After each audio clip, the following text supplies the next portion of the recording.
کو سلام کیا، حضور نے اس کے سلام کا جواب دیا اور ساتھ فرمایا کہ تیری نماز نہیں ہوئی، دوبارہ نماز پڑھ۔ اس نے دوبارہ نماز پڑھی، پھر اس نے سلام کیا، حضور نے اس کے سلام کا جواب ارشاد فرمایا، پھر فرمایا کہ تیری نماز نہیں ہوئی، دوبارہ پڑھ۔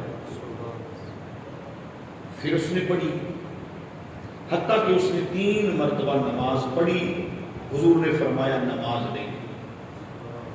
بات کی سمجھ آ رہی ہے؟ پھر حضور صلی اللہ علیہ وآلہ وسلم کی بارگاہ میں وہ عرض کرنے لگا کہ مجھے اس رب کی قسم جس نے آپ کو ہماری طرف مبعوث فرمایا ہے، بھیجا ہے، میں نماز پڑھنے کا طریقہ اس سے بہتر نہیں جانتا، اور آپ مجھے سکھا دیں، سمجھا دیں۔ پھر حضور صلی اللہ علیہ وآلہ وسلم نے اس کو نماز پڑھنے کا طریقہ سمجھایا اور فرمایا کہ جب تو تکبیر کہے تو سیدھا کھڑا ہو، جب رکوع کرے تو اس طرح کے اطمینان کے ساتھ رکوع کرے، رکوع سے واپس آئے تو اس طرح کھڑا ہو کہ تیرے سارے جوڑ سیدھے ہو جائیں، پھر سجدہ یوں کرے، پھر دونوں سجدوں کے درمیان جلسے کے متعلق حضور نے ارشاد فرمایا۔ پھر قعدہ کے بارے میں حضور صلی اللہ علیہ وآلہ وسلم نے ارشاد فرمایا، یوں حضور تاجدار مدینہ نے اسے نماز پڑھنے کا مکمل طریقہ سکھایا، سبحان اللہ، اور فرمایا کہ آئندہ نماز ایسے ہی پڑھنا ہے۔ سبحان اللہ، سبحان اللہ، اب توجہ کے ساتھ ذرا سماعت فرمائیں، سبحان اللہ۔ اس کو سمجھنا نہایت ضروری ہے۔ حضور صلی اللہ علیہ وآلہ وسلم نے اس کو جو نماز پڑھنے کا طریقہ سکھایا وہ کیا ہے؟ نبی کریم صلی اللہ علیہ وآلہ وسلم نے اسے یہ سمجھایا کہ جب وہ نماز کے لیے حاضر ہو جائے تو قیام کو پورا کر، سبحان اللہ، قیام کو پورا کر۔ اور پھر حضور نے فرمایا کہ اچھی طرح تو رکوع کر۔ اس نے پوچھا میں رکوع کیسے کروں؟ یہ حدیث پاک مسلم شریف کے اندر بھی موجود ہے اور بخاری شریف کے اندر بھی موجود ہے۔ تو نبی کریم صلی اللہ علیہ وآلہ وسلم نے فرمایا جب تو رکوع میں جائے، تیرا سر، تیری پیٹھ اور تیرے سرین یہ برابر ہونے چاہیے، سبحان اللہ، یہ برابر ہونے چاہیے۔ سر اور پیٹھ ایک ہی صحت میں، سر اور پیٹھ ایک ہی صحت میں، اور سرین یہ برابر، اس انداز میں رکوع کر۔ اور فرمایا رکوع کے اندر اطمینان حاصل کر، جلدی جلدی نہیں۔ پھر امام الانبیاء ارشاد فرماتے ہیں جب تم رکوع سے واپس آئے تو اس طرح کھڑے ہو کہ تیرے جسم کے سارے جوڑ سیدھے ہو کر اپنی اپنی جگہ اور اپنے اپنے ٹھکانے پر آ جائے۔ سبحان اللہ، ذرا بات کو سمجھنے کی کوشش کریں کہ سارے جوڑ اپنی اپنی جگہ اور اپنے اپنے ٹھکانے پہ آ جائے۔ پھر میرے آقا ارشاد فرماتے ہیں کہ پھر تم سجدہ کر، پھر کیا کر؟ سجدہ۔ سجدے میں جب تو جائے تو تیرا پیٹ تیری رانوں سے الگ ہے، تیرا پیٹ تیری رانوں سے الگ، اور تیری رانی سیدھی ہوں، اور بازو جو ہیں تیرے یہ جو پہلو ہیں ان پہلو کے ساتھ جڑے ہوئے نہیں ہونے چاہیے، تیرے بازو ان پہلو سے الگ ہونے چاہیے۔ سبحان اللہ۔ عرض کی یا رسول اللہ صلی اللہ علیہ وآلہ وسلم میں ایسا ہی کروں گا۔ پھر میرے آقا ارشاد فرماتے ہیں کہ جب تم سجدے سے اٹھے اور جلسہ کرے تو اس طرح بیٹھے کہ بیٹھنے سے تیرا جوڑ اپنی اپنی جگہ پر آ جائے۔ پھر دوسرا سجدہ کر۔ پھر فرمایا کہ جب تم دوسرا سجدہ کرے تو دونوں سجدوں میں تمہیں اطمینان ہونا چاہیے، سبحان اللہ۔ اطمینان یعنی مطمئن ہو کر سجدہ کرے۔ پھر فرمایا اس سجدے سے واپس لوٹے، قعدہ میں بیٹھے، تشہد میں بیٹھے، تو فرمایا اس اطمینان سے بیٹھ کہ اس بیٹھنے میں بیٹھے ہوئے تیرے جتنے جوڑ ہیں وہ بالکل سیدھے ہوں، ان میں سے کوئی ایک جوڑ بھی ٹیڑھا نہ ہو۔ فرمایا یہ سیدھی نماز ہے، یہ سیدھی نماز ہے، اور اس طرح نماز کو مکمل کر۔ اور علماء کرام بیان فرماتے ہیں اس حدیث کی شرح کے اندر، دیکھیں جب نماز کے مسائل ہوتی ہیں تو اس میں آپ کے سننے کا وہ جوش و خروش نہیں ہوتا، اس کو زیادہ سمجھنے کی کوشش کرتے ہیں اور بالکل دل کے اندر بٹھاتے ہیں۔ اب جس انداز میں حضور صلی اللہ علیہ وآلہ وسلم اس کو یہ نماز پڑھنے کا طریقہ سکھا رہے ہیں، کبھی ہم اس انداز میں نماز پڑھیں، اس نماز کا شعور ہی کچھ اور ہے۔ بہت سارے نمازی تو جتنی دیر میں نے حدیث پڑھی ہے اتنی دیر میں آپ ظہر کی نماز پڑھ کے فارغ ہو جاتے ہیں، اتنی دیر میں آپ ظہر کی نماز پڑھ کے فارغ ہو جاتے ہیں۔ فرمایا یا رب العزت نے جو حکم دیا ہے کہ نماز کو قائم کرو، تو اس کا مطلب ہے نماز کے تمام فرائض اور تمام واجبات کے ساتھ نماز کو ہمیشگی کے ساتھ تسلسل کے ساتھ ادا کرنے کا نام ہے نماز کو قائم کرنا۔ سبحان اللہ۔ آج بڑے آرام کے ساتھ میں آپ کو تھوڑا سا عرض کرنا چاہوں گا، 50 سال ہو گئے، 60 سال ہو گئے نماز پڑھتے ہوئے، مگر بہت سارے ایسے ہیں جنہیں پتہ نہ چلا کہ نماز کی شرائط، نماز کے فرائض وہ کیا ہیں۔ ایک ہے ان پر عمل کر جانا، ایک ہے ان کا علم ہونا۔ بغیر علم کے عمل کر جانا اس کا معنی اور ہے، علم کے ساتھ عمل کرنا اس کا معنی اور اس کا سرور، اس کی لذت اور اس کی قبولیت کا مقام اور ہے۔ سبحان اللہ۔ سبحان اللہ۔ جب ہم نماز پڑھتے ہیں تو سب سے پہلے ہم یہ نماز شروع کرنے سے پہلے، نماز بولے، نماز سارے بولے، نماز شروع کرنے سے پہلے کچھ شرائط ہیں نماز کی جن کو بجا لانا ضروری ہے کہ جس جگہ آپ نماز پڑھ رہے ہیں وہ پاک ہو، پھر آپ کا بدن پاک ہو، پھر آپ کے کپڑے پاک ہو، پھر آپ نے سطر کو پوری طرح چھپایا ہوا ہو، پھر آپ کا رخ قبلہ کی جانب ہو، پھر نماز کا وقت ہو، پھر اب نماز کی نیت سے آئیں اور نماز کی نیت کریں۔ یہ وہ واجبات ہیں جو نماز میں داخل ہونے سے پہلے ضروری ہے،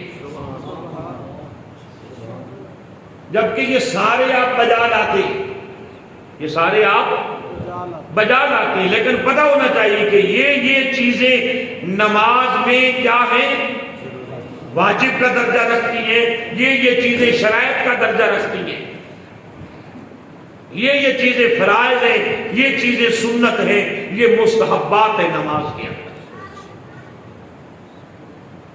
پھر وہ نماز کے اندر انسان کو حضوری ملتی ہے،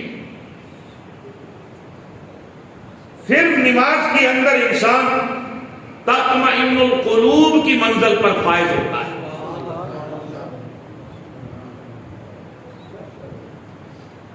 جیسے کہ حضور بابو سلطان رحمت اللہ تعالیٰ علیہ کی شعر، تو یہ سارے مولوی، نعت خواں، نقیب سارے پڑھتے ہیں، لیکن آپ یہ بھی کہتے ہیں قرآن دے حافظ سائیں مٹھے، نماز دا حافظ کوئی۔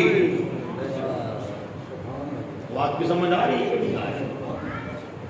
کیا مطلب ہے؟ نماز آپ کو یاد نہیں ہے؟ یاد ہے، لیکن جس طرح آمنہ کے لال تم سے نماز پڑھوانا چاہتے ہیں، اس طرح جب پڑھی جائے گی تو وہ انسان نماز کا حافظ بھی ہوگا اور نمازی بھی ہوگا۔ کبھی آپ نے سوچا کہ میرے آقا ارشاد فرماتے ہیں کہ نماز دین کا سکون بھی ہے۔ جب کوئی عمارت بنائی جاتی ہے تو سکون کو جلدی کے ساتھ قائم کر دیتے ہیں کہ بڑے اطمینان سے اس کو اس کے ٹھکانے پر لگاتے ہیں۔ جی بولتے نہیں آپ۔ پھر فرمایا کہ نماز مومن کی معراج ہے۔ معراج جلد بازی میں کی جاتی ہے کہ جب انوار و تجلیات کی بارش ہو تو انسان بڑے اطمینان کے ساتھ اس انوار و تجلیات اور رحمت و کرم کی بارش کو اپنے دامن کے اندر سمیٹتا ہے۔ یہ نماز ہے۔ اسی نماز، اس انداز میں نماز پڑھنے سے دل کے اندر سرور، اطمینان، لطف اور سرور پیدا ہو۔ پھر انسان نماز کو اپنی روح کی غذا بنا لیتا ہے۔ جب تک وہ نماز نہ پڑھے اس کو نہ سکون آتا ہے نہ اسے اطمینان میسر۔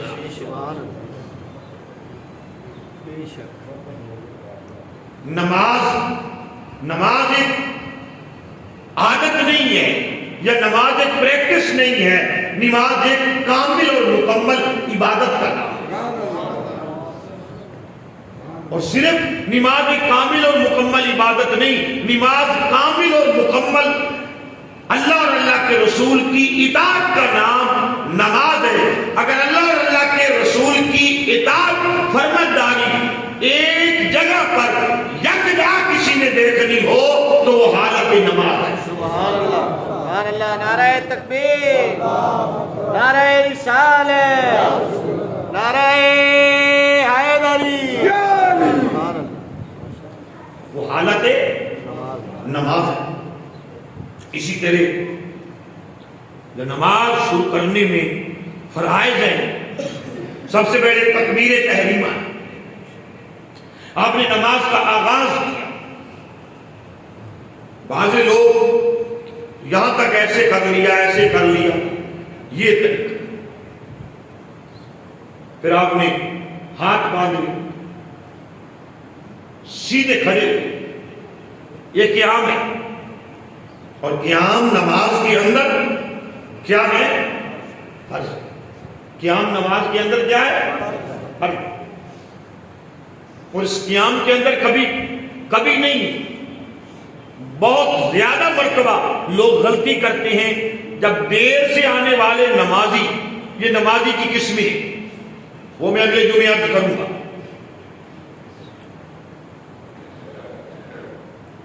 جماعت کے ساتھ شامل ہوتے ہیں تو مولوی صاحب امام صاحب رکوع کے اندر ہیں، تو بہت سارے لوگ اللہ اکبر کہہ کے رکوع کے اندر چلے گا،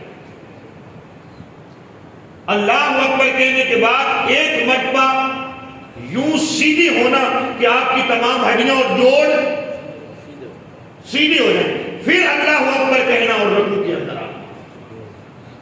بعض لوگ اللہ اکبر کہہ کے رکوع کے اندر چلے جاتے ہیں، آپ نے دیکھا ہے نا 90% ایسے ہی ہوتا ہے یا نہیں ہوتا؟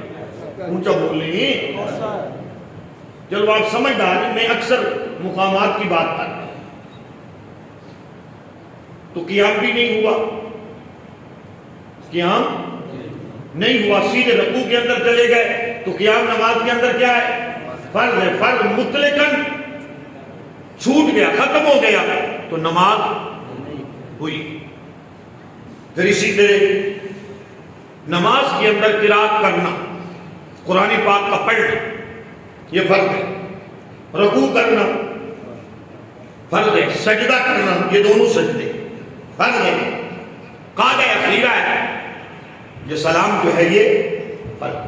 ان میں سے کوئی چیز رہ جائے مطلقاً تو نماز نہیں ہوتی، اور کسی چیز کے اندر تاخیر ہو جائے، لیٹ ہو جائے، اپنے مقام سے ادھر ادھر ہو جائے، تو پھر سجدہ صاف کرنا پڑتا ہے، پھر نماز ہوتی ہے۔ حضور تاجدار مدینہ صلی اللہ علیہ وآلہ وسلم کا ایک فرمان ہے، عن ابی ہریرہ رضی اللہ تعالی عنہ قال ان الرجل يصلي 60 سنة ما تقبل له صلاة۔ فرمایا، حضور فرماتے ہیں کہ ایک شخص 60 سال تک نماز پڑھتا ہے۔ کتنے سال تک؟ اونچا بولیں، کتنے سال تک؟ 60 سال تک نماز پڑھتا ہے۔ ما تقبل له صلاة لعلہ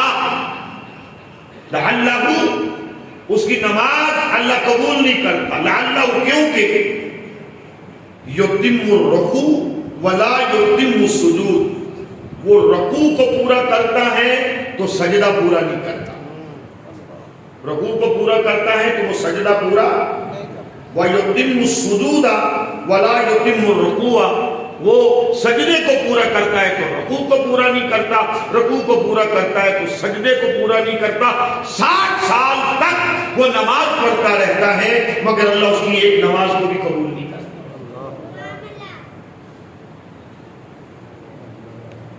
یہ حدیث پاک ہے۔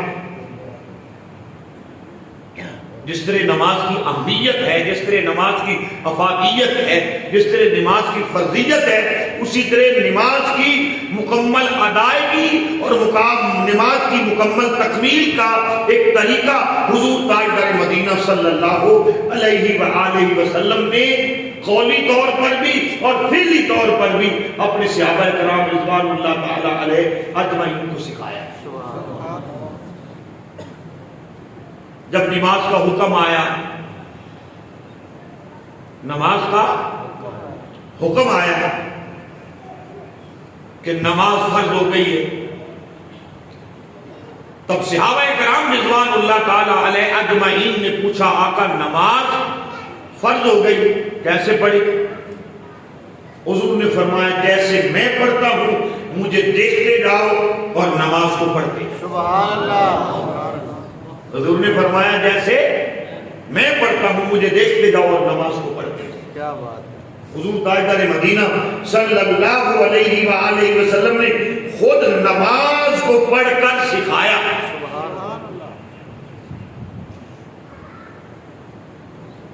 اور نبی کریم صلی اللہ علیہ وآلہ وسلم نے نماز کو وقت پر پڑھا اور وقت پر پڑھنے کی تلقین کی۔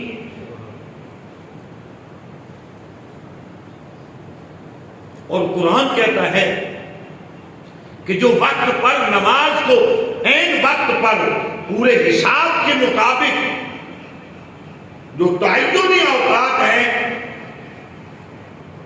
اس کی غفلت کر کے نماز پڑھتے ہیں فویل للمصلین الذین هم عن صلاتهم ساہون۔ یہ تو ان لوگوں کے لیے حکم ہے میرے بھائیوں جو نمازوں کے اندر تساہل کرتے ہیں، نمازوں کے اندر سستی کرتے ہیں، نمازوں کے اندر غفلت کرتے ہیں، پڑھتے ہیں مگر اہمیت وقت اور فرضیت وقت کے اندر غفلت کرتے ہیں تو خدا کی ناراضگی ان پر اتنی ہے جو سرے سے نماز کے قریب ہی نہیں جاتے، ان کے ساتھ رب کتنا ناراض ہے اور ان کے عمل سے خود رسول کریم صلی اللہ علیہ وآلہ وسلم کو کتنا دکھ اور کتنی تکلیف ہوگی۔ سمجھ آ رہی ہے میری بات کی؟ ہاتھ کھڑا کریں جن کو سمجھ آ رہی ہے، جیسے طالب علم ہاتھ کھڑا کرتے ہیں سمجھ، اس بات سے اندازہ لگا سکتے ہیں آپ۔ اور فرمایا گیا کہ یہ نماز کے جو اوقات ہیں، یہ نماز کے جو اوقات ہیں، ان اوقات کے اندر جو نمازوں کا تعین کیا گیا اس کی حکمت کیا ہے؟ یہ دین حکمت سے بھرا ہوا دین ہے، دین اسلام حکمت سے بھرا ہوا دین۔ شریعت مصطفیٰ ہر قدم پر اپنے دامن کے اندر حکمت رکھتی ہے۔ سبحان اللہ۔ نماز فجر ہے، ہم بات صرف فرائض کی کر رہے ہیں۔ سبحان اللہ۔ نماز فجر ہے، اس کے اندر 2 فرض رکھے، ماشاءاللہ۔ آپ سو کر اٹھے ہیں، رب جانتا ہے وہ 4 بھی رکھ دیتا، 8 بھی رکھ دیتا، 12 بھی رکھ دیتا، 2 رکھے کہ جسم ذہن توجہ میری طرف مائل۔ سبحان اللہ، کیا بات۔ پھر 4 ظہر کے اندر ہے، 4 عصر کے اندر ہے، 3 بولے 3 4 عشاء کے اندر، کل کتنے ہیں؟ کل کتنے ہو گئے؟ بولے سبحان اللہ۔ دکان کی گنتی تو فٹافٹ بغیر کمپیوٹر کے آپ کو آتی ہے، یہ کوئی 12 کہہ رہا ہے تو کتنے کہہ رہا ہے؟ پھر میں گنواتا ہوں، 2 فجر کے، 4 عصر کے، 3 مغرب کے، 4 کتنے ہو گئے؟ 17۔ رب چاہتا تو 17 کی 17 رکعتیں ایک دفعہ ہی پڑھوا لیتا، 17 کی 17 رکھتے ایک وقت ہی پڑھوا لیتا، صبح کے وقت حکم دے دیتا، ظہر کے وقت دے دیتا، عصر کے وقت دے، عشاء کے وقت سونے سے پہلے پڑھوا لیتا۔ مگر اوقات کا تعین کیوں رکھا ہے؟ اس کے اندر حکمت کیا ہے؟ اونچا سبحان اللہ کے نماز تعین اوقات کے اندر کیا حکمت ہے؟ تعین اوقات کے اندر حکمت یہ ہے کہ 2 رکعت فجر پڑھی، پھر ظہر تک چھٹی ہے، اپنا کام کاج کیا، دکان پر بیٹھ کر، منڈی میں بیٹھ کر، مارکیٹ میں بیٹھ کر، اپنی ہٹی پہ بیٹھ کر کام کیا، دوران کام ممکن ہے زبان سے لغویات نکلی، فجر کی نماز سے لے کر روز تک زبان سے غیبت نکلی، چغلی نکلی، ہاتھوں سے کوئی الٹا کام ہو گیا، پاؤں کے ساتھ الٹی راہ پہ چلے مقدر کو الٹا کرنے کے لیے، نظروں سے غلطی ہوئی، کانوں سے غلطی ہوئی، اس وقفے کے دوران انسان کے صغیرہ گناہ جڑتے رہے، انسان نے سمجھا کہ دکان پر جو میں کر رہا ہوں کہ کامیابی اس میں ہے، پھر مؤذن نے یاد دلایا نہیں کامیابی ادھر نہیں، کامیابی ادھر۔ سبحان اللہ، سبحان اللہ، سارے سبحان اللہ۔ کامیابی ادھر، انسان کامیابی کی طرف دوڑا،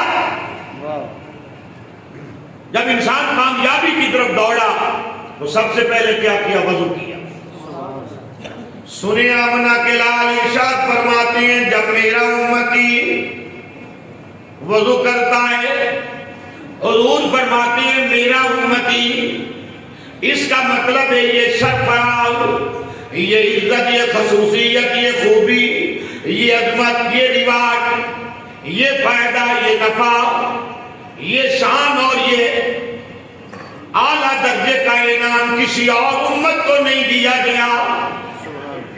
جب میرے آقا فرماتے ہیں جب میرا امتی نماز کی تیاری کے لیے وضو کرتا ہے، جب اپنے ہاتھ دھوتا ہے، اللہ فرماتا ہے فرشتوں اس نے وضو کے لیے ہاتھ دھوئے ہیں، اس کے ہاتھوں کے ساتھ جتنے گناہ لگے ہوئے تھے میں نے اپنی رحمت اور اپنی فضل سے اس کے ہاتھوں کو گناہوں سے پاک کر دیا۔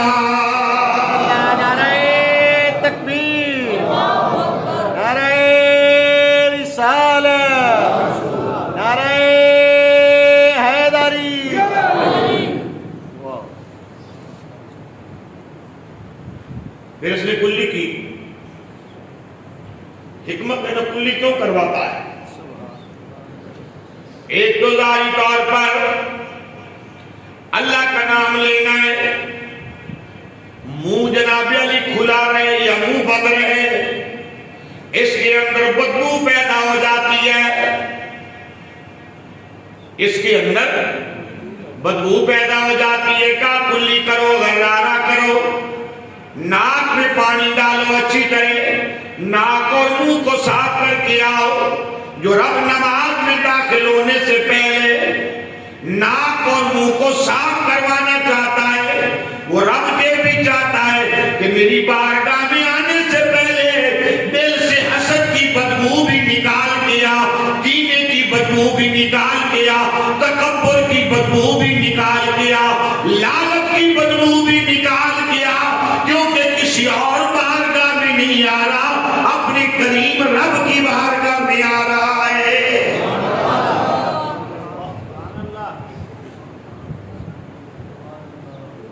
گلی کی منہ کے گناہ بھی صاف، ناک کے گناہ بھی صاف، چہرہ دھویا، چہرے کے گناہ صاف، خونیوں تک ہاتھ دھوئے، پھر مسا کیا، پھر پاؤں دھوئے۔ جب سارے گناہوں سے پاک کر لیا نا، کہا اب ذرا پاک ہو کے اپنے پاک رب کی بارگاہ میں آؤ، پاک ہو کے اپنے پاک رب کی۔ یہی مشق بار بار فجر سے لے کر ظہر تک وقفہ دے کر ظہر کے وقت یہ عمل کروایا، کہا پھر جا نکل جاؤ، کمائی کر اپنے بچوں کے لیے، حلال رزق کما۔ مولا کیا ہے؟ فرمایا حلال رزق کمانا بھی عبادت، اپنے ہاتھ سے کمانے والا اللہ کا دوست بھی ہے، اللہ کے رسول کا دوست بھی ہے۔ مولا یہ عبادت ہے تو وہ کیا ہے؟ فرمایا یہ بھی عبادت ہے، وہ بھی عبادت ہے۔ اگر میرے یار کی سنت کے مطابق تو نے ایک سانس لی، ہر سانس کا ثواب تمہیں 70,000 سال کی عبادت سے زیادہ عطا کروں گا۔ اونچا کہیے ذرا سبحان اللہ، اللہ اکبر۔ پھر عصر کے وقت یہی، پھر مغرب کے وقت یہی، پھر عشاء کے وقت یہی۔ پھر فرمایا جو عشاء کی نماز جماعت کے ساتھ پڑھے، پھر فجر کی نماز جماعت کے ساتھ پڑھ لے، فرمایا اس کی ساری رات یہ سوتا رہا، فرشتے اس کے نامہ اعمال میں عبادت کا ثواب لکھتے ہیں۔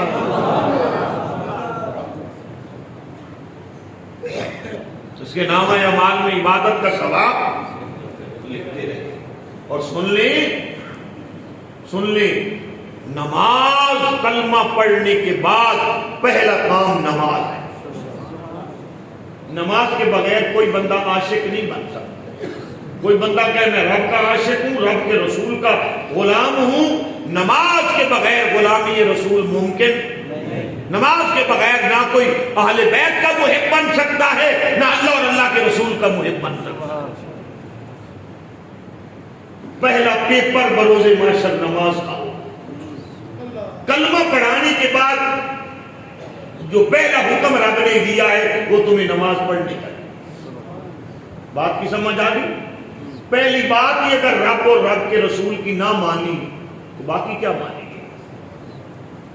اس لیے خود بھی نماز پڑھا کریں اور اپنے بچوں کو اپنے گھر میں نماز کی پابندی کروائیں۔ اللہ نے بار بار حکم دیا ہے اپنے آپ کو اور اپنی اہل و عیال کو دوزخ کی آگ کے جلنے سے بچاؤ، جلنے سے بچاؤ، جلنے سے بچاؤ، جلنے سے بچاؤ۔ اور سب سے زیادہ گرفت گھر کے مالک اور جو گھر کا سربراہ ہے اس کی گرفت ہوگی۔ صرف اپنی نماز کے بارے میں نہیں پوچھا جائے گا، جو اس کے زیر کفالت زیر سایہ 5-7 مرد یا عورتیں ہیں ان کی نمازوں کی غفلت کے بارے میں بھی جو گھر کا سربراہ ہے اس سے پوچھا جائے گا۔ ڈبل ٹرپل 7 درجے 8 جتنے افراد زیادہ ہیں اتنے امتحان نماز کا زیادہ دینا پڑے گا۔ سو آپ تنبیہ کریں، کہیں صبح آپ مسجد میں آنے سے پہلے انہیں نماز کا کہیں، انہیں مصلی پہ کھڑا کر کے پھر مسجد میں آئیں۔ اللہ رب العزت ہمارے حال میں کرم فرمائے۔